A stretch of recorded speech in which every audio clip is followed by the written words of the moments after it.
காலங்கள் யாருடைய கரத்தில் இருக்கிறது? என்னுடைய ஆயுசு நாட்கள் அவருடைய கரத்தில் இருக்கு. அவர் நினைச்சா எடுத்தா நான் போவேன். இப்படித்தான் இருக்கணும் தவிர கொரோனாவோ அதோ இதோ நினச்சி நீங்கள் குழம்பிடக்கூடாது. பயப்படுத்துவார்கள், பயப்படுத்தலுக்கு நீங்கள் அஞ்சக்கூடாது. ஏன் என்று கேட்டால் நம்மளுக்குள்ள இருக்கிற ஆண்டவர் எப்படிப்பட்டவர்? பெரியவர், எல்லாத்திலையும் காட்டிலும் பெரியவர். கர்த்தர் நம்மளை ஒரு நாள் கைவிட மாட்டார்.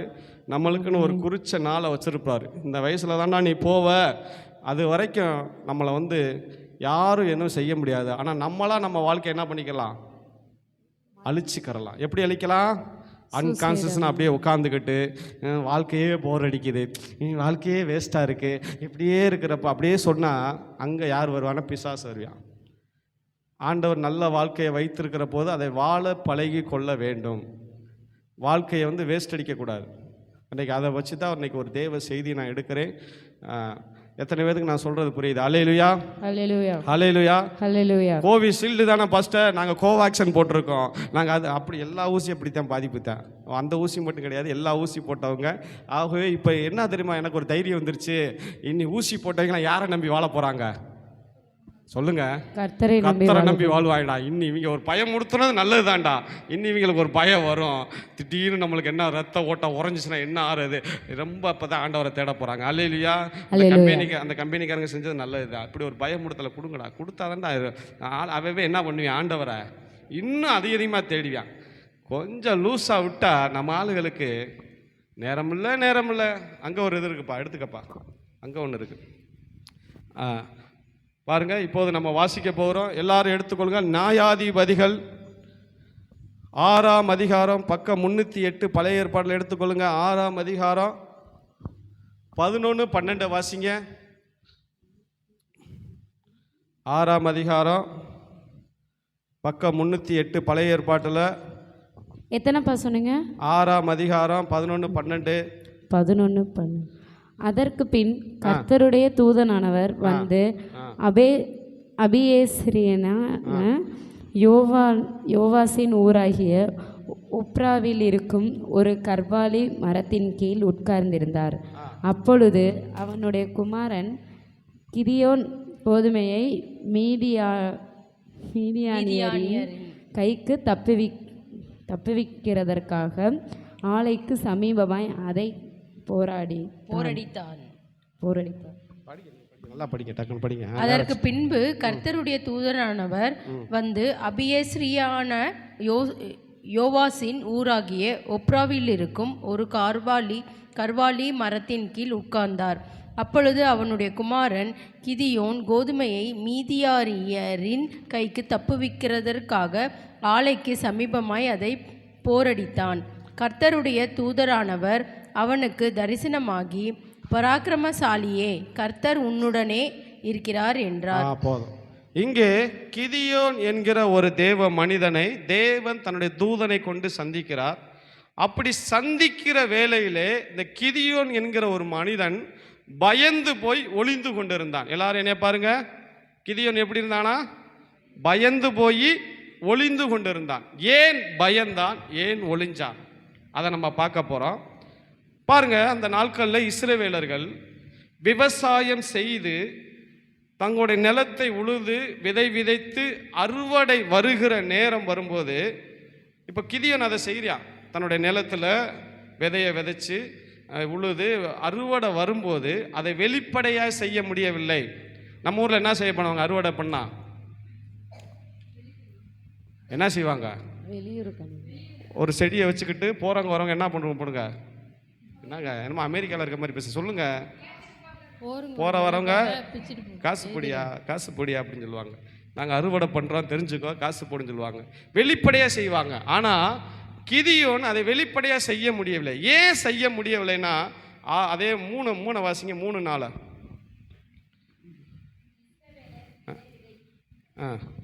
இஸ்ரவேலர் விதை விதைத்திருக்கும் போது மீதியானியரும் அமலேக்கியரும் கிழக்கத்தி புத்திரரும் அவர்களுக்கு விரோதமாய் எழும்பி வந்து அவர்களுக்கு எதிரே பாளையமிறங்கி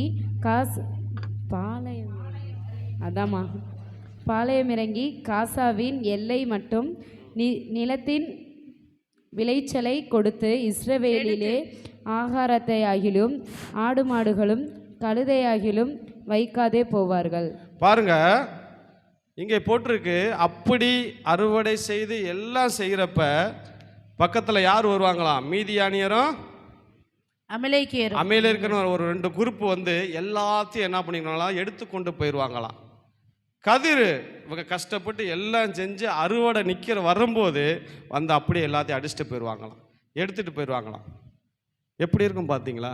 ஒரு மனுஷன் தன்னுடைய நிலத்தில் ஏர் உழுது அந்த இதை விதைச்சி தண்ணி பாய்ச்சி எல்லாம் பண்ணி விவசாயம் செய்து அப்படியே அறுக்க வர்றப்ப திடீர்னு பகைவர்கள் வந்து எடுத்துகிட்டு போனால் எப்படி இருக்கும்?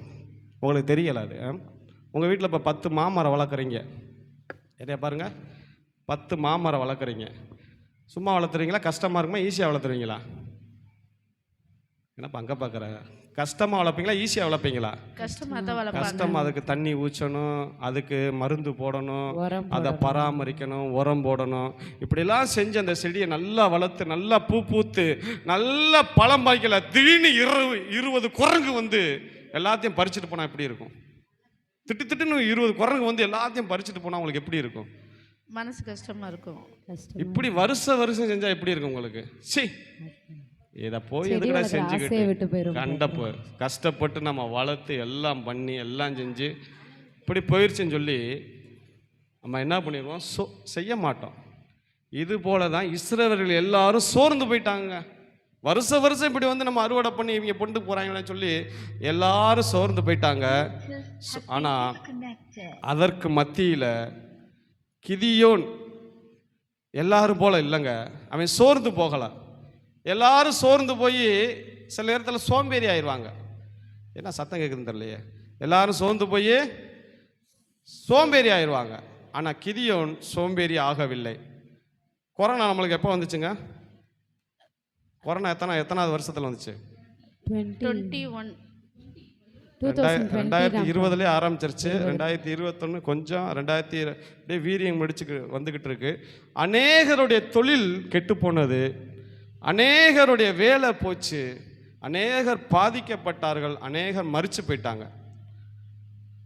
ஆனால் இன்றைக்கும் அந்த பாதிப்பை சொல்லி கொண்டு சிலர் இருக்கிறாங்க. ஏன் வேலை செய்யல? கொரோனா வந்துச்சுங்க. கொரோனா இப்போ எத்தனை வருஷம் ஆச்சு? 3 வருஷம் ஆச்சு. 3 வருஷம் தான் ஆச்சா? ஆமாப்பா, 4 வருஷம் ஆச்சு. ஏன் வேலைக்கு போல? கொரோனா வந்துச்சு, கொரோனானால போல. ஏன் தொழில் செய்யல?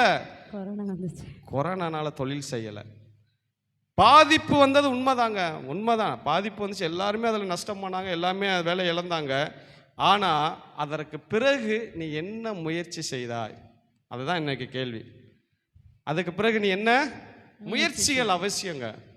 முயற்சி இல்லாமல் ஒரு மனிதனை தேவன் என்ன பண்ண மாட்டார்? ஆசீர்வதிக்க மாட்டார். சரி, என்னென்ன விதத்தில் நம்ம முயற்சி செய்யலாம் அதை தான் இன்னைக்கு பார்க்க போகிறோம். இப்போ பாருங்க, கொரோனா வந்தபோது உங்களுக்கு வேற மாதிரி ஒரு பிரச்சனை, எனக்கு ஒரு வேற மாதிரி பிரச்சனை, அவங்களுக்கு அப்படியா இருந்துச்சு? எல்லாத்துக்கும் ஒரே பிரச்சனை தானே? உண்மையா இல்லையாங்க? கொரோனா வந்தபோது இந்தியா முழுவதும், உலகமுங்க வந்துச்சு, இந்தியா முழுவதும் வந்தபோது எல்லாத்துக்கும் ஒரே மாதிரி தான் பிரச்சனை. யாரும் வீட்டை விட்டு வெளியே போகக்கூடாது, எல்லாரும் கட்டாயம் மாஸ்க் அணிஞ்சிருக்கணும், எல்லாரும் வீட்டை விட்டு யாரும் வெளியே வரக்கூடாது அப்படின்னு சொல்லி ஒரே ஒரு கடை மட்டும் திறந்துருந்துச்சு, மெடிக்கல் கடை மட்டும் திறந்துருச்சு. மற்ற எல்லா கடையும் அடைச்சிட்டாங்க. கட்டுப்பாடு அதிகம், அரசாங்கம் எல்லாம் ரவுண்டு கட்டி நிற்கிறப்ப எல்லாம் சட்டம் போட்டாங்க. இப்போ என்னோட கேள்வி என்னன்னா, எல்லாத்துக்கும் ஒரே மாதிரி பிரச்சனையா இல்லையாங்க? சொல்லுங்க, நீங்கள் வாயை திறந்து பேசினா தானே பேச முடியும். கொரோனா வந்தபோது உங்களுக்கு ஒரு பிரச்சனை, எனக்கு ஒரு பிரச்சனை, அவங்களுக்கு, எல்லாத்துக்கும் ஒரே மாதிரி பிரச்சனை, எல்லாத்துக்கும் ஒரே கட்டுப்பாடு, வீட்டை விட்டு யாரும் வரக்கூடாதுன்னு. சரி, எல்லா பேரும் சோர்ந்து போய் அந்த நாட்களில் சோம்பேறியானாங்களா? யாராச்சும் டக்குன்னு பதில் சொல்லுங்க, நான் சொன்னா சொல்றேன். கிடையாது. எல்லா பேரும் சோர்ந்து போய் சோம்பேறி ஆகவில்லை. எல்லாரும் பிரச்சனையை பார்த்து பயப்படலை. அதுலேயும் ஒரு குரூப் எந்திரிச்சாங்க. அதுலேயும் எந்திரிச்சு என்ன கட்டுப்பாடு போட்டாலும், கொரோனா குறித்து பயம் வந்தாலும் நாங்கள் வாழ்ந்து காட்டுவோன்னு சொல்லி சின்ன சின்ன தொழில் செய்தார்கள். குளத்தில் போய் மீனை பிடிச்சி வீட்டு கொண்டு வந்தாங்களா இல்லையா? ஆமாம். அன்னைக்கு அதிக விலைக்கு விற்றாங்க. உண்மையா இல்லையாங்க? ஆமாம். சிலேபி 200 ரூபாய்க்கு விற்றாங்க. வீட்டு கொண்டு வந்தாங்க, எங்கள் வீட்டுக்கெலாம் கொண்டு வந்தாங்க. வேறு வழியே இல்லாமல் மீனை வாங்கி சாப்பிட்டோம். மீன் கொண்டு வராங்களே. அப்புறம் சாயந்தரமான நாங்கள் அப்போ ஒத்தக்கடை தாமிரப்பட்டியில் இருந்தோம். சாயங்காலமானால் பழங்கள் வரும், திராட்சை, ஆரஞ்சு எல்லாம் நிறையா பேர் வாங்குவோம். பகலில் பார்த்தா காய்கறி வண்டி வரும். அப்புறம் சிலர் பார்த்தா வண்டியில் பிரிட்டு பண்ணு இதெல்லாம் கொண்டு வருவாங்க. இப்படி எல்லாம் வந்துச்சு.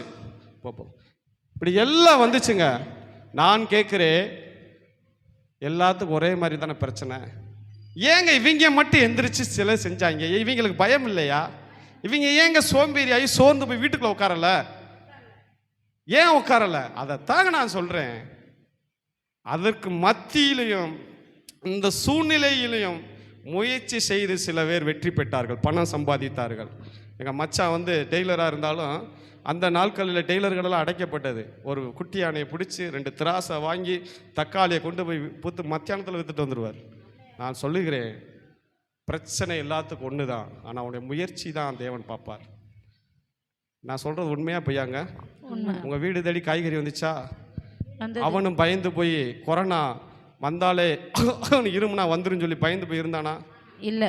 நான் சொல்கிறேங்க, வீட்டுக்குள்ளே பூட்டிட்டு பயந்து போயின்னு இருந்தால் என்ன வந்துச்சு? கொரோனா வந்துச்சுங்க. உண்மைங்க. தனிமைப்படுத்தி வீட்டுக்குள்ளே கிடந்தவனுக்கு கொரோனா வந்துச்சு. இங்கிலாந்து இளவரசர் அரண்மனைக்குள்ளே இருந்து அவனுக்கு என்ன போயிடுச்சு? கொரோனா போயிடுச்சு. ஆனால் இங்கே துணிஞ்சு எந்திரிச்சான் பார்த்தீங்களா? எதையும் பார்க்காம, சோர்ந்து போகாமல், பயப்படாமல், தைரியமாக எந்திரிச்சு நாங்கள் இதில் முயற்சி செய்வோம்னு சொல்லி செஞ்சான் பார்த்தீங்களா? அவன் தாங்க வெற்றி பெற்றான். அருமையானவர்களே, அந்த நாட்கள் ரொம்ப நான் நினச்சி பார்க்குறேன். இவங்களெல்லாம் நான் பார்த்தேங்க. நான் நினைக்கக்கூடாது ஏதோ கொரோனா வந்துருச்சுன்னு. இப்படி குரூப்பெல்லாம் நான் பார்த்தேன். யார் யார் என்னென்ன செய்கிறா, அவங்களாம் எந்திரிச்சு போகிறாங்கன்னு. நானும் எந்திரிச்சேன். கொஞ்சம் ஆஃப் பண்ணுங்க சவுண்டு. நானும் எந்திரிச்சேன். என்ன எந்திரிச்சேன்? எனக்கு தெரிஞ்சு நிறைய போதகர்கள் செவிக்கு அன்னைக்கு போகவில்லை. காய்ச்சல்னு சொன்னால் என்ன பண்ண மாட்டாங்க. ஆனால் இங்கே சில பேர் இருக்கிறீங்க, நான் ஜெபம் பண்ண வந்தேனா இல்லையா? கொரோனா நாட்களில் எல்லாத்துக்கும் வந்தேன். பாஸ்டர் காய்ச்சல்னு சொன்னால் முதல்ல வந்து நிற்பேன், வருவேன். கொரோனா நாட்களிலையும் இங்கிட்டு ரோட்டை பக்கம் வர முடியாது. எங்கிட்டு போனால் தாமிரப்பட்டிலேருந்து கல்மேடுக்கு எங்கிட்டு போனால் சந்துக்களை போகலான்னு சொல்லி குறுக்கு பாதையெல்லாம் வச்சுருந்தேன். போலீஸுக்காரன் நிற்காத இடத்துல வச்சு குறுக்கு பாதையில் போவேன். கொரோனா நாட்களில் ஓடி போய் ஜெபம் பண்ணுவேன். காய்ச்சல்னு சொல்லுவாங்க, போய் ஜெபம் பண்ணதுக்கப்புறம் சொல்லுவாங்க தொண்டை ஒரே வலியாக இருக்குன்னு. அப்போ தான் கொரோனாக்கு அறிகுறி அந்த நாட்கள் அதுதாங்க. தொண்டை வலிக்குது பாஸ்டர், கை காலெலாம் வலிக்குது. நான் பார்ப்பேன், காய்ச்சல்னு சொன்னால் முடியாதா? இப்போ தான் எங்களுக்கு இந்த விலாவரியாக விலைக்கு வேற சொல்லுவாங்க. அப்போ பாருங்கள், தூதையில் ஒரு பாஸ்டர் போன, அவருக்கு ரொம்ப கஷ்டம். அப்போ இங்கேருந்து நானும் இன்னொரு பாஸ்டர் அரிசி பருப்பு கொண்டு போனேன். அந்த கொரோனா நாட்களில் கொண்டு போய் அவரை கொடுத்துட்டு வந்து பார்த்தா 1 வாரம் காய்ச்சல். 1 வாரம் தொண்டை வலிக்குது, ஒரு வாரம்னு சூழ்நிலை சொல்லிச்சு. உனக்கும் என்ன வந்துருச்சு? கொரோனா வந்துருச்சு. நான் சொன்னேன், எந்த கொரோனா வந்தாலும், கொரோனாவுக்கு அப்பா வந்தாலும் என் கூட ஆண்டவர் இருக்காருன்னு சொல்லி பாருங்க. ஒரு பாஸ்டருக்கு கொரோனா வந்துருச்சு, வீட்டை விட்டு வெளியே போக முடியல, தனிமைப்படுத்தியிருந்தாங்க. எங்கள் ஊழியர் ஐக்கியத்தில் சொன்னாங்க, அரிசி பருப்பு கொடுக்குறது இந்த பாஸ்டர் வீட்டுக்கு யார் போகிறான்னு கேட்டாங்க. யாருமே முன் வரலை. நான் எந்திரிச்சேன், நான் போகிறேன் பாஸ்டர், நான் போகிறேன், என்கிட்ட கொடுங்க. தைரியம், பயப்படக்கூடாதுங்க. எதையும் பார்த்து நீ பயப்படாமல் இருந்து பாருங்களேன். எதுக்குமே அஞ்சாமல் தைரியமாக நில்லுங்களேன். போய் அவர்கிட்ட அப்புறம் அவர் வீட்டுக்கு வெளியில் வந்து அவர்கிட்ட கொடுத்துட்டு வந்தேன். இப்போ எப்படி இருக்குது பாஸ்டர்? இப்போ கொஞ்சம் நல்லா இருக்குது, உடல் தேறிக்கிட்டு வருதுன்னாரு. பாருங்கள், அதைத்தான் நான் சொல்கிறேன். அப்போ பாருங்கள், நம்ம என்ன பண்ணணும்?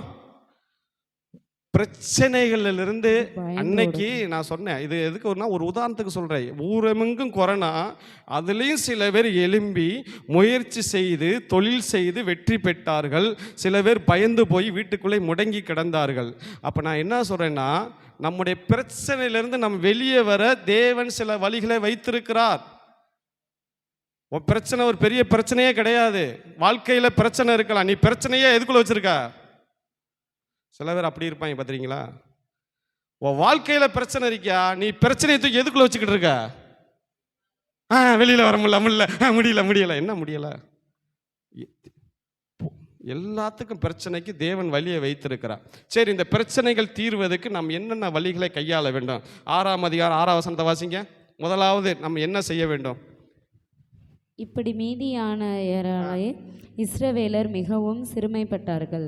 அப்பொழுது இஸ்ரவேல் புத்திரர் கர்த்தரை நோக்கி முறையிட்டார்கள். பாருங்க, இப்போ பிரச்சனை வரையில் என்ன செஞ்சாங்க? கர்த்தரை நோக்கி முறையிட்டார்கள், ஜெபம் பண்ணினார்கள். பிரச்சனைக்கு தீர்வு ஒரே வழி என்னது? ஜெபம் பண்ணணும். பிரச்சனைக்கு ஒரே தீர்வு என்னங்க? ஜெபம். நீ ஜெபம் பண்ணினா உன் பிரச்சனைக்கு தீர்வு கிடைக்கும். ஆமே, அல்லேலூயா. ஏங்க, ஜெபிக்கிறவர்கள் ஜெயம் எடுப்பார்கள். ஆமேன்னு சொல்லுங்களேன். அல்லேலூயா. நான் சொல்றேங்க, ஜெபம் பண்ணுங்க. நம்ம பிரச்சனை என்னன்னு கேட்டிங்கன்னா, நம்ம பிரச்சனை வரும்போது நம்ம யார்கிட்ட சொல்லாமல் மனுஷர்கிட்ட சொல்கிறோம். மனுஷர்கிட்ட சொல்கிறப்ப அவன் மனுஷன் கேட்பான். கேட்டுட்டு உங்கள் முன்னாடி சிச்சுன்னு கேட்பான். அங்கிட்டு போயிட்டு என்ன செய்வான்?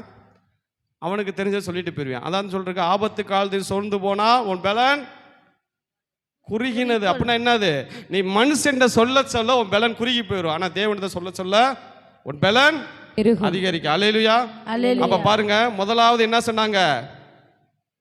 பிரச்சனை வந்த போது தேவனை நோக்கி முறையிட்டார்கள், ஜெபம் பண்ணினார்கள். பாருங்க, பூட்டை திறக்கிறதுக்கு நீங்க எதைத்தான் தேடணும்? சாவிதான். பூட்டுன்னு ஒன்று தயாரிக்கிறவன் என்ன தயாரிச்சிருப்பேன் கூடவே? சாவி. நீங்க பூட்டை போய் சாவி இல்லாம செஞ்சுக்கிட்டே உடைக்கிற நம்ம பூட்டை எப்படி திறக்கலாம் பாருங்க. அப்ப பிரச்சனைங்கிற பூட்டை திறக்க உங்களுக்கு என்ன சாவி வேணும்? ஜெபம். ஜெபம். ஜெபம். கண்டிப்பா ஜெபம் பண்ணுங்க. நான் மறுபடியும் கேட்குறேன், வீட்டில் உங்களுக்கு ஜெபம் அதிகமாய் கூடணும். ஜெபம் நேரங்கள் அதிகமாக இருக்கணும். ஒரு நாளைக்கு நீங்கள் காலையில் எந்திரிச்சு ஒரு நோட்டு, உங்களுக்குன்னு ஒரு டைரி போடுங்க. ஒரு நோட்டை போட்டு இத்தனை மணிக்கு எந்திரிச்சு இத்தனை மணிக்கு நான் தூங்குறேன்னு சொல்லி ஒரு டயத்தை போடுங்க. அதில் சாப்பிட்டது, குளித்தது, வேலைக்கு போனது மிச்சத்தை போக இத்தனை மணி நேரம் நீங்கள் என்ன செய்தீர்கள் நீங்கள் பாருங்கள். நீங்கள் பார்த்தா உங்களுக்கு தெரியும். ஒரு நாளைக்கு ஆவிக்குரிய வாழ்க்கைக்கு நான் முக்கியத்துவம் கொடுத்தேன்னா மாம்சத்துக்கு ஒரு வாழ்க்கைக்கு முக்கியம் கொடுக்குறேன். எவ்வளோ நேரம் நான் ஜெபம் பண்ணினேன், எவ்வளோ நேரம் நான் செல்லு பார்க்குறேன், எவ்வளோ நேரம் மற்ற வேணான காரியம் பேசுகிறேன், இதெல்லாம் நீங்கள் கூட்டி பழிச்சிங்கன்னா உங்கள் ஜெப நேரம் எப்படி இருக்கும்? கம்மியாக இருக்கும். ஆவிக்குரிய மனிதனுக்கு இதுதான் சாப்பாடா? மாம்சத்துக்கு நல்லா சாப்பிட்றீங்களே, அப்போ ஆவிக்குரிய மனிதனுக்கு எப்படி சாப்பாடு போடணும்? அப்போ பாருங்கள், அப்போ நம்ம என்ன பண்ணணும்? பிரச்சனை வரப்ப ஜெபம் பண்ணணும். அப்போ இஸ்ரவேல் எல்லாரும் ஜெபம் பண்ணாங்க. கிதியோனும் ஜெபம் பண்ணுறான். என்ன பண்ணுறான்னா, எங்களுக்கு ஒரு விடிவு காலம் பிறக்காதா? விதைக்கதையெல்லாம் இப்படி அறுத்துட்டு போயிடறாங்களே.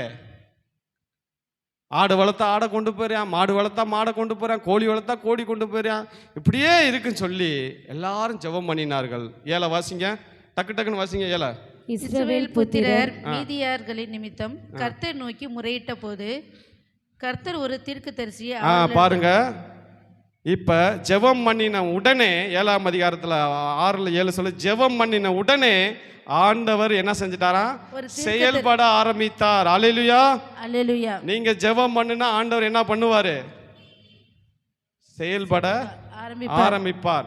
எத்தனை பேத்துக்கு நீங்க விசுவாசிக்கிறீங்க நான் ஜெபம் பண்ணா ஆண்டவர் என் ஜெபத்தை கேட்பார்னு? அல்லேலூயா சொல்லுங்க. எத்தனை பேர் நம்புறீங்க? அல்லேலூயா. என் ஜெபத்தை ஆண்டவர் கேட்பாரு. அதுதாங்க ஆண்டவருக்கு தேவை.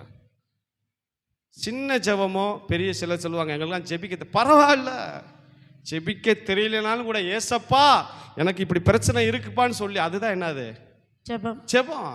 இப்போ வயசானவங்க அம்மா இருக்காங்க, காத்தம்மா அப்படின்னு இருக்காங்க, எந்திருக்காது.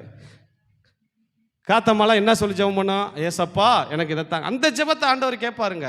அதுதான் ஜெபம். சின்ன ஜெபமா சிலர் சொல்லுவாங்க அவங்கள மாதிரி எனக்கு வசனமாக சொல்லி ஜெபிக்க தெரியாது. தேவையில்லைங்க. உங்களால் எது முடியுமோ அதை சொல்லுங்க, ஆண்டவர் உங்கள் ஜெபத்தை கேட்பார். அப்போ எத்தனை பேர் நினைக்கிறேன் நான் ஜெபம் பண்ணுனா ஆண்டவர் கேட்பார்? அல்லேலூயா. அந்த உணர்வு உங்களுக்குள்ள வரணுங்க. அந்த உணர்வு தாங்க தேவை. அதனால தான் போட்டிருக்கு, நீங்கள் ஜெபத்தில் எதை கேட்டுக்கொள்கிறீர்களோ அதை பெற்றுக்கொள்ளும் என்று விசுவாசிங்கள். ஏன் ஜெபத்தை ஆண்டவர் கேட்பாரு? ஏன் ஜெபத்தை ஆண்டவர் நான் ஜெபம் அங்க தானியேல் ஜெபம் பண்ண உடனே கட்டளை என்ன போட்டதான்? வெளிப்பட்டதுன்னு போட்டிருக்கு. தானியேல் ஜெபம் பண்ண உட்கார்ந்தவனே அவனுக்கு பதில் கொடுக்க ஆரம்பிச்சிட்டாரான். ஆனால் வர லேட் ஆச்சு. ஆனால் கட்டளை என்ன பண்ணிருச்சு? உடனே. அதனால நீங்கள் ஜெபம் பண்ண உடனே வந்துடும். ஆனால் கொஞ்சம் தாமதிக்கும். அதுக்காக நீங்கள் ஜெபம் பண்ணினா தேவன் செயல்பட என் ஜெபத்தை கேட்பார். பாருங்க, அந்த உணர்வு நம்மளுக்குள்ள வரணும். ஏன் ஜெபத்தை என்ன பண்ணுவார்? கேட்பார். ஆண்டவர் கேட்பார்.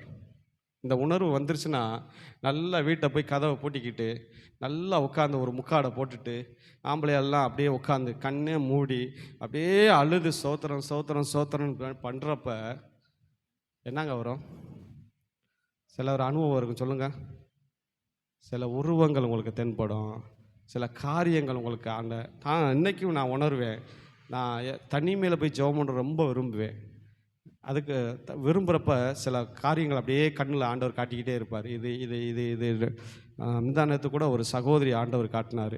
ஜெபம் பண்ணுறப்ப அவங்க மொட்டை எடுத்து நிறையா சந்தனம் மாதிரி தடவி, இது என்ன ஆண்டவரே எனக்கு புரியலை, ஏன் இவங்களை இப்படி காட்டுறீங்கன்னு கேட்டேன். அப்போ டக்குன்னு பார்த்தா என் பிள்ளை ஜோயில் வந்து பே அப்படின்னா. அப்போ மறுபடியும் உட்காந்து கேட்கணும், அது என்ன ஏன் ஆண்டவர் அந்த இதை காட்சியை காட்டினார் எனக்கு. அவங்க மொட்டையை எடுத்து சந்தனம் தடவி அந்த வீட்டுக்குள்ளே கொண்டு ஓடுறப்ப எனக்கு புரியலை. ஆனாலும் ஆண்டவர்கிட்ட நான் கேட்பேன். ஜெபம் பண்ணினா ஆண்டவர் உங்களுக்கு என்ன பண்ணுவார்? வெளிப்படுவாருங்க, வெளிப்படுத்தி கொண்டே இருப்பார். சில நாட்களுக்கு முன்பாக நான் ஒரு இடத்துல ஜெபம் பண்ணப்ப ஒரு ஆண்டவர் ஒரு தரிசனம் காட்டுறப்ப காட்டினார். ஒருத்தவங்களுக்கு வேலை போயிட்டு வந்து அழுகிறாங்க. அப்போ நான் அதை ஆராதனை சொன்னேன். அது உண்மையா இல்லையா சிஸ்டர்? இருந்துச்சா இல்லையா? வேலை போகிறதுக்கு சதி வேலை பார்த்தாங்க. அவங்க வேலையே போகிறதுக்கு எல்லாம் பண்ணிக்கிட்டு இருக்கப்ப ஆண்டவர் கரெக்டாக காட்டினார். கரெக்டாக மறுநாள் அந்த பிரச்சனை வந்துச்சு. அப்போ நானும் அதை தான் சொல்கிறேன், நீங்கள் என்ன பண்ணணும்? ஜெபம் பண்ணுங்க. ஜெபம் பண்ணி பாருங்கள். ஆண்டவரே எனக்கு இப்படிப்பட்ட காரியங்களை வெளிப்படுத்துக்குன்னு ஜெபம் பண்ணுங்க. ஜெபம் பண்ணுன்னா ஆண்டவர் வெளிப்படுத்துவார். நம்ம ஆவிக்குரிய வாழ்க்கையில் இருக்கிற ஒரு மிஸ்டேக் என்ன தெரியுமா? நம்ம ஜெபிக்கிறது கிடையாது. சும்மா உட்காந்து ஒரு 10 நிமிஷம் ஜெபம் பண்ணுவோம், அவ்வளோதான். பிரச்சனை வரப்போ சில பேர்கிட்ட யோசனை கேட்குறப்ப சில பேர் இருப்பாங்க மிஞ்சின நீதிமான்கள். நம்ம ஆவிக்குரிய வட்டாரத்தில் இருப்பாங்க பார்த்தீங்களா? அதாவது தன்னை ரொம்ப பரிசுத்தமாக மாதிரி காட்டிக்கிறாது, பதில் சொல்ல தெரியாது. அக்கா இந்த மாதிரி பிரச்சனை, உடனே வாங்க, எங்கே போவோம்? மாதம் ஒரு முறை உபவாச கூட்டம் நடக்கிறது, அங்கே போனால் உங்கள் பிரச்சனை தீரும். ஏம்மா நீ ஜெபம் பண்ண ஆண்டவர் ஜெபத்தை கேட்க மாட்டாரா? சொல்லுங்க. அங்கே போய் தான் உன் ஜெபத்தை ஆண்டவர் கேட்பாரா? அப்போ இவங்களுக்கு என்ன தெரியுமா? இவங்களுக்கு நான் ஒரு பேர் வச்சிருக்கிறேன். இவங்க தான் யார், தன்னை வணங்குற கடவுள் யார், அவர் எப்படிப்பட்ட வல்லமை உள்ளவர், இதெல்லாம் இவங்களுக்கு தெரியவே தெரியாது. அவங்க ஜெபம் பண்ணால் கேட்பாங்க, இப்படி தான் இவங்களுடைய குருட்டாட்ட விசுவாசம். நான் ஜெபம் பண்ணால் ஆண்டவர் கேட்பார்னு ஒரு விசுவாசமே இவங்களுக்கு இல்லைங்க. ஆவுன்னா அங்கே போனோம், அங்கே போவோம், இங்கே போவோம், இங்கே போவோம். போயிட்டு நானும் என் ஒய்ஃபும் ஒரு இடத்துக்கு போயிட்டு வந்திருக்கல, ஒரு சகோதரி பார்த்துட்டாங்க. அவங்க சுவிசேஷ ஊழியம் செய்கிறவங்க. பாஸ்டர் பிரேஸ் லார்ட்னாங்க. பிரேஸ் லார்ட் எப்படி இருக்கீங்க, நல்லா இருக்கீங்களா? நல்லா இருக்கேன் பாஸ்டர். ஒரு குடும்பத்துக்கு ஜெபம் பண்ண வாங்க, சக்கிமங்கலத்தில் அந்த குடும்பம் எந்த பாஸ்டர் கூப்பிட்டாலும் வர மாட்டேங்கிறாங்கன்னு சொன்னாங்க. ஏன் சிஸ்டர் கூப்பிட்டா வர மாட்டேங்காது? நீங்கள் வாங்க பாஸ்டர், நீங்கள்லாம் வருவீங்க ஜெபம் பண்ண அப்படின்னு. வாங்க சிஸ்டர், அதுக்கு மீறி நம்மளுக்கு என்ன வேலை, வாங்கன்னு போய் அந்த குடும்பத்தில் பார்த்தா ஒரு 5-6 பேர் உட்காந்துருந்தாங்க. போய் அம்மா சோத்திரம் சோத்திரம், நீங்கள் எங்கே வேலை பார்க்குறீங்க விசாரிச்சுட்டு ஜெபம் பண்ணி ஆண்டவர் அவங்க சில பிரச்சனைகளை சொல்லிக்கிட்டே இருக்கிறாங்க. சொல்லிக்கிட்டு இருக்கையில் இந்த கூட்டிகிட்டு போட்டு பார்த்தீங்கன்னா சகோதரி, கவலைப்படாத, அடுத்த மாதம் நம்ம என்ன செய்ய போகிறோம், அங்கே கூட்டு போகிறேன். நான் பார்த்தேன், கேட்டுட்டேயம்மா சொல்லிட்டேயம்மா, ஏன் முன்னாடி வச்சு சொல்லிட்டேன்னு சொல்லிட்டு பார்த்துட்டு மனசுக்குள்ள அப்படியே பிடிச்சி வச்சுக்கிட்டே ஒரு படமா, இரு உனக்கு இருக்குது ஒரு ஆப்பு இருக்குது அப்படின்ட்டு. அவங்க முன்னாடி பேசக்கூடாதுல்ல அப்படி முடிச்சுட்டு கூப்பிட்டேங்க, வாங்க சிஸ்டர் பாஸ்டர் அப்படின்னுச்சு. எங்கே கூப்பிட்டு போகிறீங்க இவங்கள அப்படின்னு. நாங்கள் மாதம் அவங்கள அங்கே கூப்பிட்டு போவேன் அப்படின்னு. அப்புறம் எதுக்கு சார் என்னையே கூப்பிட்டேன்னு கேட்டேன். அங்கே தான் பிரச்சனை திரும்பினா நீங்கள் அங்கேயே கூப்பிட்டு போங்க, என்னைய எதுக்கு ஜெபம் பண்ண கூப்பிட்றீங்க? நீங்கள் ஜெபம் பண்ண ஆண்டவர் கேட்க மாட்டாருன்னு கேட்டேன். கேட்பார் பாஸ்டர். அப்புறையே அந்த அறிவு உங்களுக்கு இல்லை?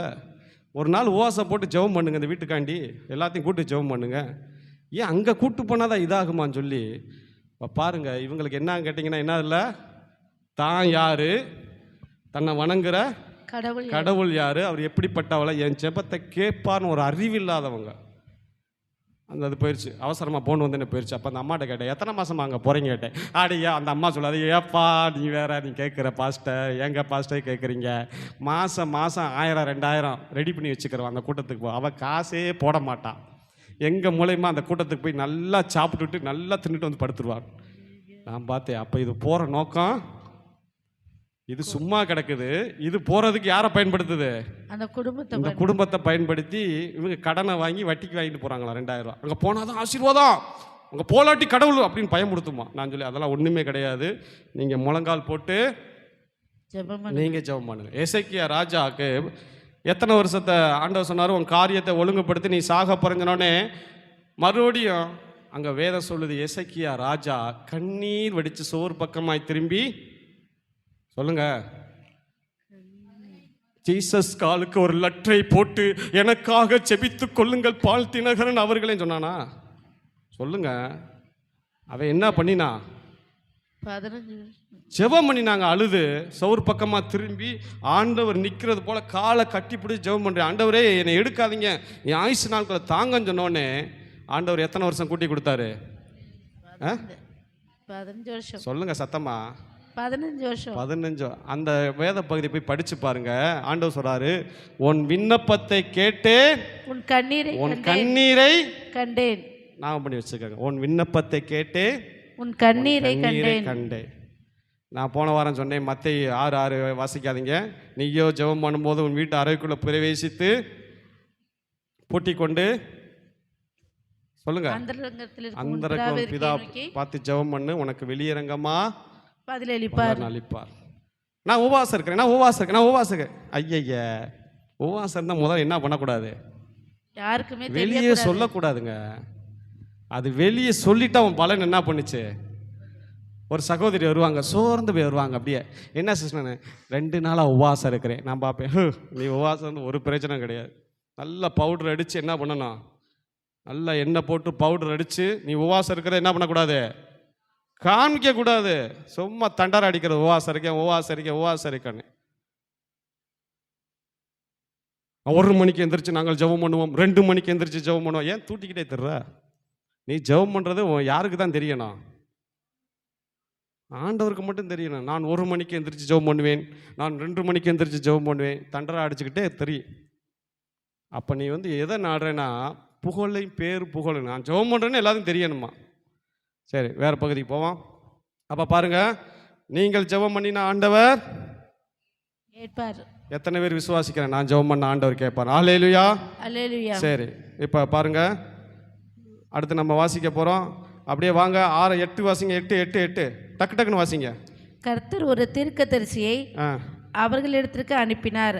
அவன் அவர்களை நோக்கி, இஸ்ரவேலின் தேவனாகிய கர்த்தர் உரைக்கிறது என்னவென்றால், நான் உங்களை எகிப்திலிருந்து வரவும் அடிமைத்தன வீட்டிலிருந்து புறப்படவும் செய்து எகிப்தியரின் கை நின்றும் உங்களை ஒடுக்கின யாருடைய கை. பாருங்க, நேராச்சு நான் சுருக்கமாக சொல்கிறேன். எப்பா எகிப்தில் நீங்களாம் இப்படி இருந்தீங்க, அடிமையாக இருந்தீங்க, உங்களை ஆண்டவர் காப்பாற்றினார், அதிசயமாக நடத்தி வந்தார், அற்புதமாக நடத்திட்டு வந்துட்டார். ஆனால் நீங்கள் என்ன வார்த்தையை கேட்காம போயிட்டீங்கன்னு சொல்லி அந்த தீர்க்கதரிசி சொல்லுவார். இப்போ சொல்கிறார், கர்த்தரை நம்புங்க, நீங்கள் ஜெபம் பண்ணுங்க, உங்களுக்கு விடுதலை கிடைக்கும் சொல்லி ஒரு பொதுவான அறிவிப்பு. இது என்ன அறிவிப்பு? பொதுவான அறிவிப்பு. இதெல்லாம் கேட்டவங்க என்ன பண்ணிட்டாங்கன்னா, ஹாமே ஹல்லேலூயா சோத்திரம் சொல்லிட்டு வீட்டில் போய் என்ன பண்ணிட்டாங்க? படுத்து கொரட்டோன்னு தூங்கிட்டாங்க. இது எப்படி இருக்குன்னு கேட்டிங்கன்னா, இந்த ஸ்கூல் திறந்தானே பிள்ளைகளுக்கெல்லாம் புக்கு கொடுப்பாங்க தெரியுமா? எதுக்கு? பெயிண்டிங் போட. அப்படியே கொண்டு போகிற பிள்ளைங்க அட்டையை போட்டுட்டு அப்படியே என்ன செய்யாதுங்க, எடுத்து படிக்கவே படிக்காது. சில பிள்ளைகள் எடுத்து படிக்கும், அந்த பிள்ளைகள் நல்ல மார்க் எடுக்கும், நல்ல உயர்ந்த நிலைமைக்கு வரும். இந்த எடுத்து படிக்காமல் இருக்கும்போது அது எப்போ திரும்ப எடுத்து படிக்கும்? எப்போ படிக்குன்னு சொல்லுங்க பார்ப்போம். எக்ஸாம் அப்போ. முதல் நாள் எக்ஸாம்னா நீங்கள் நைட் எழுந்திரிச்சு புஷ்ஷுன்னு படிக்கிறது ஒன்றும் ஏறாது.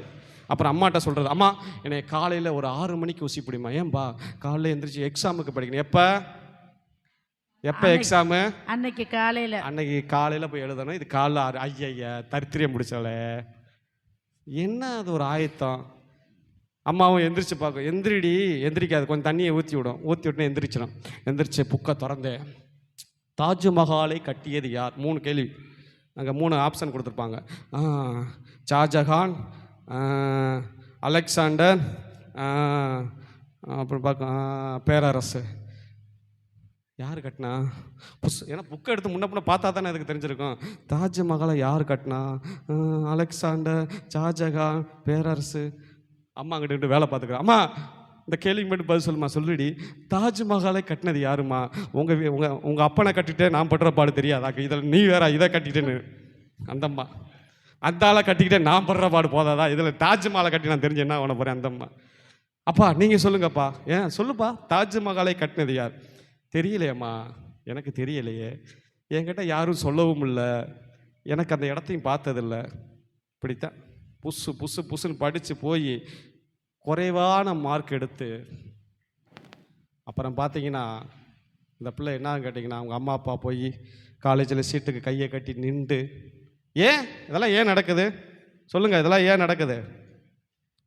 நீங்கள் தான் சொல்லணும். கொடுத்த சந்தர்ப்பத்தை அவர்கள் சரியாக பயன்படுத்தவில்லை. தேவன் சந்தர்ப்பத்தை கொடுக்கிறார், பயன்படுத்துங்கள். சிலர் குழம்பு வைக்க சொன்னால் கோச்சுக்கிறாங்க. குழம்பு வைக்க சொன்னால் ஒரு பொடியை கலந்து புளியை கலந்து தக்காளி 2 பீச்சு குழம்பு. என்ன குழம்பு சிஸ்டர் நம்ம கேட்கணும். சிஸ்டர் இது என்ன குழம்பு? புளிக்குழம்பு. அவங்க சொன்னால் தான் நம்மளுக்கு என்ன தெரியும், இது புளிக்குழம்பு. ஓ இது சிஸ்டர் இது நீங்கள் சொன்னால் தான் தெரியும் சிஸ்டர். நாங்களாக பார்த்தா என்ன பண்ண, சில குழம்பு சில பேர்த்துக்கு என்ன புரியாது, இது என்ன குழம்புனே நம்மளுக்கு தெரியாது. மறைக்கப்பட்டது கத்தருக்கு. அப்போ தான் கேட்கணும், சிஸ்டர் இது என்ன குழம்பு? பாஸ்டர் அது மீன் குழம்பு. ஓ ஆமாம் ஆமாம் மீன் வந்துருச்சு, மீன் குழம்பு. ஏனோ தானோன்னு வைக்கிறது, பொறுப்புகளை உணர்ந்து கொள்ளாமல் வைக்கிறது. ஏதோ வச்சு ஏதோ சாப்பிட்டு ஏதோ தின்னா ரைட்டு, அவ்வளோதான். சிலர் அப்படி தான் வாழ்கிறது வாழ்க்கையை. ஏதோ வாழ்வான், ஏதோ போவான், ஏதோ விதி வந்தால் வெந்த கஞ்சி தின்னுட்டு விதி வந்தா சாவம். பொறுப்புகளை உணராதபடி இருக்கிறார்கள். அப்போ பாருங்க, இப்போ நம்ம வாஸ்தவம் இப்போ இங்கே பார்க்குறோம், கிதியோன் என்கிற ஒரு மனிதனை குறித்து நம்ம வேகமாக நான் சொல்லிட்டு போகிறேன், மணி ஆக போகுது. இப்போ கொடுத்த சந்தர்ப்பத்தை பாருங்க. அப்போ பொதுவான அறிவிப்பு கொடுத்துட்டாரு, ஆனால் ஒருத்தன் கூட எழும்பலை. ஆனால் ஒருத்தன் எழும்புனா, யார் அது? கிதியோன் எழும்புனா.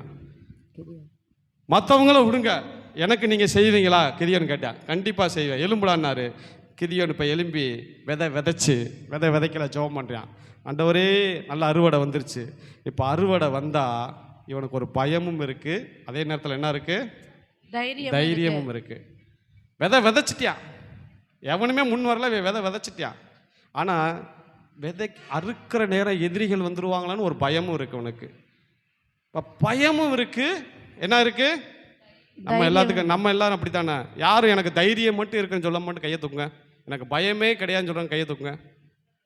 நானும் அப்படி கிடையாது, எனக்கு பயமும் இருக்கும் தைரியம் இருக்கும்.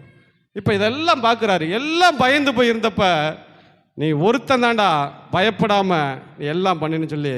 இப்போ பாருங்க, இப்போ பயமும் ஒரு பக்கம் என்ன இருக்கு, தைரியம். இப்போ இந்த ரெண்டில் நீங்கள் எதுக்கு அதிக சாப்பாடு கொடுக்குறீங்களோ அதுதான் என்ன பண்ணும், ஜெயிக்கும். பிரசங்கத்துக்குள்ள வந்துருங்க. பயம், தைரியம். இந்த ரெண்டுக்கு எதுக்கு அதிகமாக சாப்பாடு? இப்போ உங்கள் கையில் ஒரு கருப்பு நாய் ஒரு வெள்ளை நாய் இருக்குது. இப்போ இந்த கருப்பு நாய் ஜெயிக்கணும்னா வெள்ளை நாயை நீங்கள் என்ன பண்ணணும், சாப்பிடணுமா, பட்னி போடணும், போடாமல் இருக்கணும். இந்த வெள்ளை நாயை நீங்கள் பட்னி போட்டு கருப்பு நாய்க்கு நல்லா சாப்பாடு போட்டீங்கன்னா கருப்பு நாய் என்ன பண்ணிடுவேன், சண்டை போட்டு ஜெயிச்சிரும். புரியுதா உங்களுக்கு? புரியுது. பயமும் தைரியமும் இருக்கிற நீங்க எதுக்கு அதிக சாப்பாடு கொடுக்க போறீங்க, அதுதான் ரொம்ப முக்கியம். எதுக்கு அதிக சாப்பாடு அதுதான் ஜெயிக்கும். இப்ப பாருங்க 6:12 வாசிங்க. 12 வாசிங்க. அவருக்கு தரிசனமாகி பராக்கிரமசாலியே கர்த்தர் உன்னோடு இருக்கிறார். இப்ப இவன் யாருங்க, கிதியோன் யாரு? ஒரு பயந்துக்கிட்டு போர் அடிச்சுக்கிட்டு என்ன செஞ்சான்னு சொல்லி பயந்து போர் அடிச்சு அறுத்துக்கிட்டு இருக்கான்.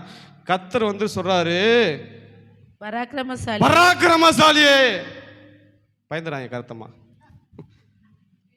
என்ன சொல்றாரு, பராக்கிரமசாலியே. பயந்துகிட்டு அடிச்சுக்கிட்டு இருக்காங்க, என்ன வேணும்னு பராக்கிரமசாலியே அப்படின்னா எப்படி இருக்கும், எப்படிங்க இருக்கும், ஆச்சரியமா இருக்கும். இவனை என்னதான் சொல்லியிருக்கணும் ஆண்டவர், பயந்தாங்கொல்லியே அப்படிதான் சொல்லியிருக்கணும். பயந்தாங்கொல்லின்னு சொல்லி தானே என்ன பண்ணியிருப்பான்,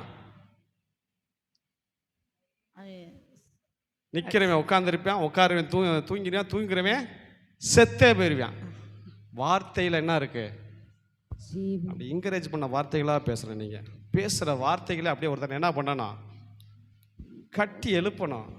அக்கா இந்த மாதிரி வியாதியே ஒன்றுமே கிடையாது, சி இதெல்லாம் ஒரு வியாதி.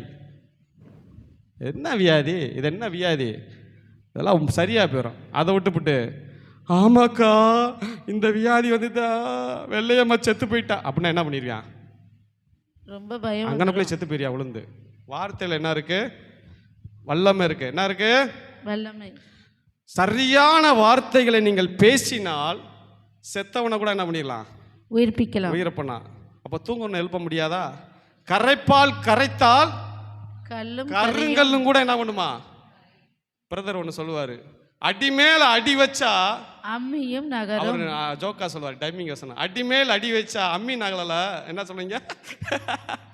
டைமிங் சொல்லுவார் கரெக்டா? அம்மி நகர்ந்துருச்சு. அடிமேல் அடி வச்சு அம்மியா நகண்டுன்னு சொன்னீங்க? மம்மி நகண்டு சொன்னீங்களா? அப்ப கரைப்பால் கரைத்தால் கல்லு கூட என்ன பண்ணுமா? கருங்கல்லு கூட கரைச்சலாம். பாருங்க, டே பயந்தாங்குழின்னு கூப்பிடல, கர்த்தர் எப்படி கூப்பிடுறாரு? பராக்கிரமசாலியே. நம்ம கர்த்தருடைய வார்த்தை எப்பயுமே அப்படித்தான், யாரையுமே ஆப்போசிட்டா தான் செய்வார். பயந்துகிட்டு இருந்தா என்ன சொல்றாரு அவனை? பராக்கிரமசாலி. அப்படி எப்படி இருந்த கிரியனுக்கு அப்படியே உட்கார எந்திரிச்சிருவேன், எந்திரிக்கிறேன் ஓடுவேன், ஓடுறேன் பறக்க ஆரம்பிச்சிருவேன். அப்படி தூண்டனுங்க வார்த்தைகளை.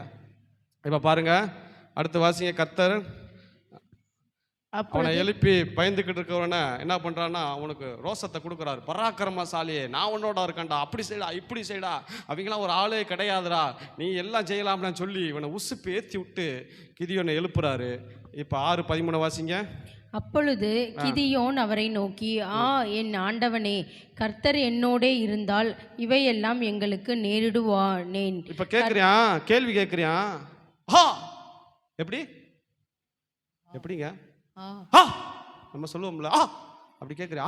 ஆண்டவரே, எகிப்துல நிறையா பண்ணுனீங்க, இன்னைக்கு எதுவுமே காணா, இன்னைக்கு நாங்கள் அடிமையாக இருக்கிறோம், எங்களை கை விட்டுட்டீங்களா, எங்கள் கூட நீங்கள் இல்லையா, அப்படிலாம் பண்ணினீங்க. கேள்வி கேட்கணும். அல்லேலூயா, அல்லேலூயா. ஒவ்வொருத்தரும் ஆண்டவரை நோக்கி என்ன பண்ணணும்? கேள்வி கேட்கணும். ஏன் ஆண்டவரே என் வாழ்க்கையில் அற்புதம் நடக்கலை, என் மேலே என்ன தவறு? கர்த்தர் அவனுக்கு கேள்விக்கு பதில் கொடுக்குறார். கேள்வி கேட்காம எதுவும் பிறக்காது. சூழ்நிலையை அறிந்து கொண்டு கேள்வி கேளுங்க. உங்களுக்குள்ளே ரட்சிக்கப்பட்ட புதுசில் நான் எப்படி பைபிள் படித்தேன், எவ்வளோ நேரம் ஜெபம் பண்ணினேன், இப்போ என் பைபிள் வசனம் ரட்சிக்கப்பட்ட புதுசில் படித்த நேரம் இப்போ இருக்குதா அப்படின்னு கேட்டால் நிறைய பேத்துக்கு கிடையாது. கேள்வி கேளுங்க, உங்களுக்குள்ளே கேள்வி கேளுங்க. ஏன் அன்னைக்கு அற்புதம் செஞ்ச ஆண்டவர் ஏன் இன்னைக்கு உங்கள் வாழ்க்கையில் செய்ய முடியலை? ஏன் அன்னைக்கு அர்ப்பணிச்ச அந்த வாழ்க்கை உனக்கு இன்னைக்கு இல்லை? கேள்வி கேட்கணும், உங்களுக்குள்ளே கேள்வி கேட்கணும். சூழ்நிலையை நீங்கள் அறிந்து கொள்ளணும். உங்கள் சூழ்நிலையை அறிந்து கொண்டாதான் உங்களுக்குள்ள என்ன ஏற்படும்? மாற்றம் ஏற்படும். சூழ்நிலையே தெரியலாட்டி உங்களுக்கு என்ன ஏற்படாது? மாற்றம் ஏற்படாது. இப்போ ஒரு தொட்டியில் ஒரு டம்மில் நீங்கள் இங்கேருந்து சொன்னீங்க தண்ணி இருக்குது தண்ணி இருக்குது தண்ணி இருக்குன்னு, அதில் என்னவே இல்லை. இப்போ எட்டி பார்த்தா தானே உங்களுக்கு தெரியும். உட்காந்துக்கிட்டு தண்ணி இல்லை தண்ணி இல்லை தண்ணி இல்லை. சூழ்நிலை அறிந்து கொள்ளுங்க. நான் ஏன் இப்படி இருக்கிறேன், என் பிரச்சனைக்கு காரணம் என்ன, இதுலேருந்து நான் எப்படி கேள்வி கேளுங்க. உங்களுக்குள்ள கேள்வி கேளுங்க. அதை விட்டுப்புட்டு இப்போ பார்த்தாலும் பிரச்சனையவே பேசிக்கிட்டு இருக்காதீங்க. பாருங்க, ஒரு அப்பா வேலை செய்கிறாரு. அவர் போய் கூலி வேலை செஞ்சுட்டு அற்ப காசில் அம்மாட்ட கொடுக்குறாரு. அம்மா அதை வாங்கி சமையல் செஞ்சு அதை வச்சுக்கிட்டு வீட்டு வாடகை பாருங்க. அந்த வீட்டில் கஷ்டமாக இருக்குது. 2 பிள்ளைகள் அந்த வீட்டில் வளருது. அந்த பிள்ளைகள் படிக்குதுங்க. அப்பா வேலை பார்த்துட்டு வந்த காசை கூலி வேலை பார்த்து கொடுக்குறாரு. அம்மா அதை வச்சு வீட்டு வாடகை கொடுக்க முடியல, கடன் அடைக்க முடியல, சரியான சாப்பாடு இல்லை, சரியான ட்ரெஸ்ஸு போட முடியல, அந்த காசை வச்சு எதுவும் பண்ண முடியல. அப்போ அந்த 2 பிள்ளைகளுக்கு என்ன வரணும் சொல்லுங்க? சூழ்நிலையை புரிஞ்சு கொண்டா இந்த படிக்கிற பிள்ளைகளுக்கு என்ன வரணும்? எனக்கு கொடுத்துருக்கிற இந்த படிப்பை நான் நல்லா படித்து என் குடும்பத்தின் கஷ்டத்தை எல்லாம் நான் மாற்றுவேன். எங்கள் அப்பா உட்கார வச்சு நான் சோறு போடுவேன், நல்ல ட்ரெஸ்ஸு வாங்குவேன், நல்ல வாகனம் வாங்குவேன், சொந்த வீடு வாங்குவேன், என் சூழ்நிலை எல்லாம் மாற்றுவேன் என்கிற ஒரு துடிப்பு இருக்கணும். பாருங்க, யாருக்குள்ள இருக்கணும்? பிள்ளைகளுக்கு இருக்கணும். அதான் சூழ்நிலையை அறிஞ்சு கொள்ளுங்க. அம்மா அப்பா போய் காலிலேருந்து கஷ்டப்பட்டு வராங்களே, அவங்களுக்கு எப்போ நான் ஓய்வு தர போகிறேன், நான் எப்போ வேலை பார்த்து அவங்களுக்கு சாப்பாடு போட போகிறேன், எப்போ என் குடும்பத்தை நான் உயர்த்த போகிறேன், இப்படி இந்த சூழ்நிலை ஒரு துடிப்பு வரணுங்க. நீ சூழ்நிலையை பார்க்க வேண்டும்.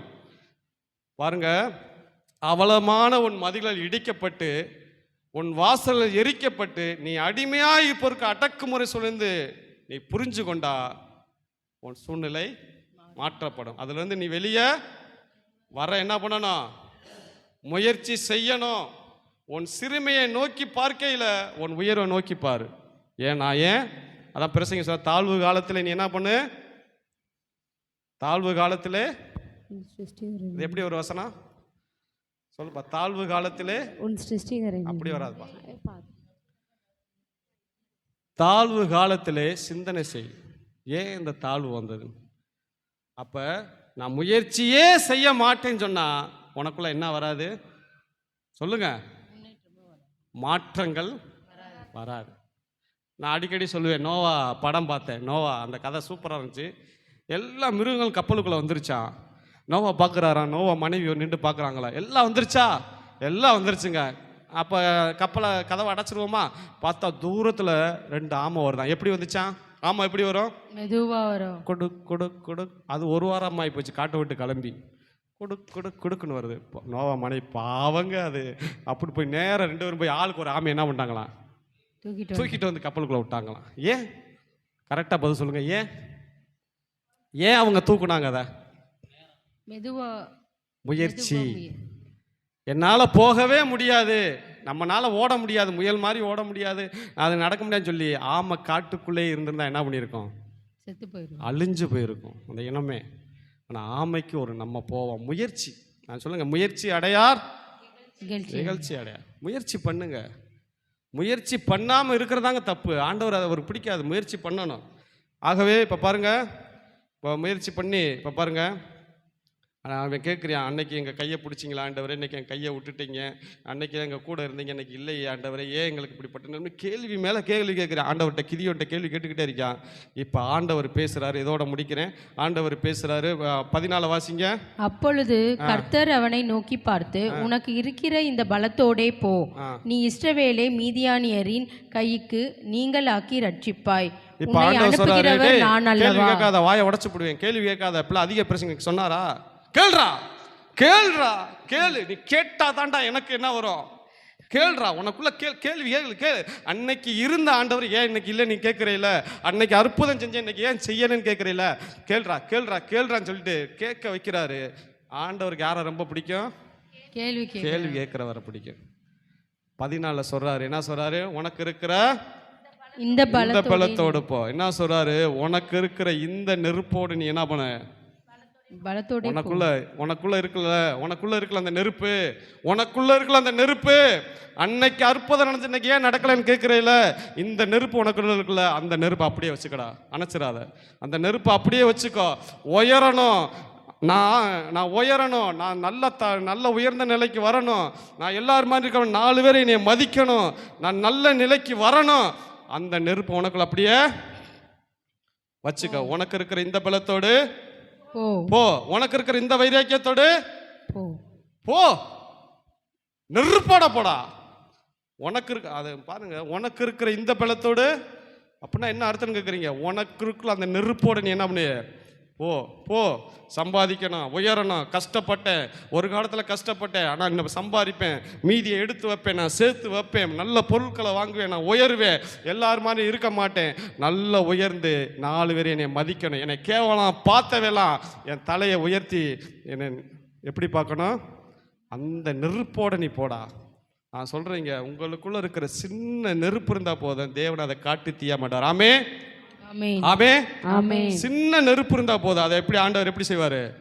காட்டு தீயா மாட்டேன். நான் சொல்றேன், நான் உயரணும்னு ஒரு ஆசை உங்களுக்குள்ள எரியணுங்க. இப்ப இருக்கிற பிரச்சனை வெளியே வரணும், ஒரு ஆசை வரணும், அந்த நெருப்பு உங்களுக்குள்ள இருக்கணும். கேள்வி கேட்கிறேன் பாருங்க. அதனாலதான் அவன் வாழ்க்கையில மாற்றம் வந்துச்சுங்க கிதியோனுக்குள்ள. உனக்கு இருக்கிற இந்த பலத்தோடு ஓ ஆண்டவரே, கொஞ்சமா தான் விதைச்சா நான் பெருக செய்வேன். பாருங்க, கையளவு விதைப்பாங்களாம் மலையில், ஆனால் மலையளவு அறுவடை செய்வாங்களாம்.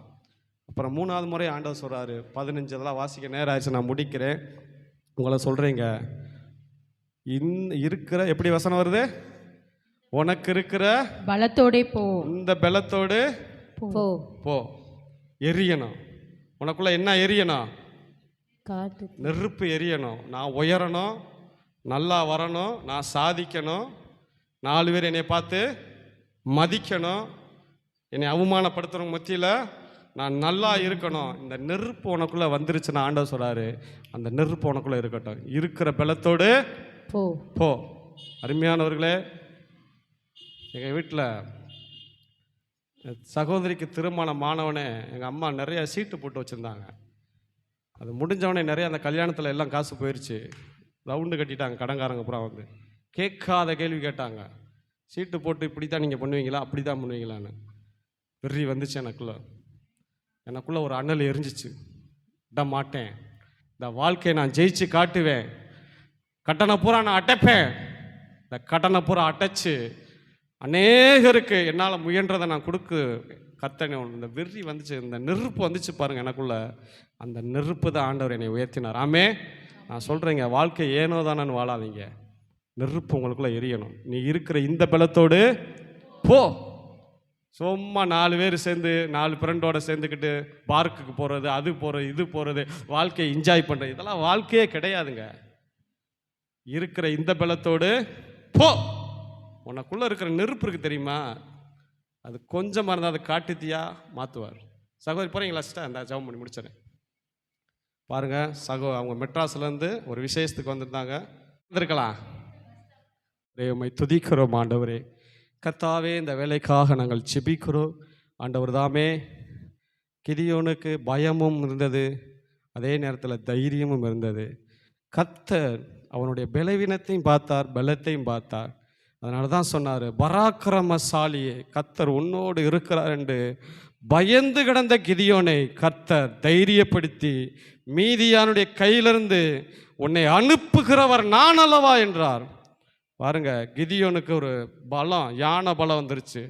அதுக்கப்புறம் படித்து பாருங்களேன். எங்கள் கோத்திரத்தில் நான் சின்னவன், எங்கள் கோத்திரத்தில் நான் சொல்லி அவன் பல காரணங்கள் சொல்கிறப்ப ஆண்டவர் சொன்னார், அனுப்புகிறவர் நான். உன்னை நம்பாத, உன் வீடை நம்பாத, உங்கள் அம்மா அப்பாவை நம்பாத, அவங்க பலத்தெல்லாம் உன்னை கொடுக்க முடியாது. என்னை நம்பு, உன்னை அனுப்புகிறவர் நான் அல்லவா.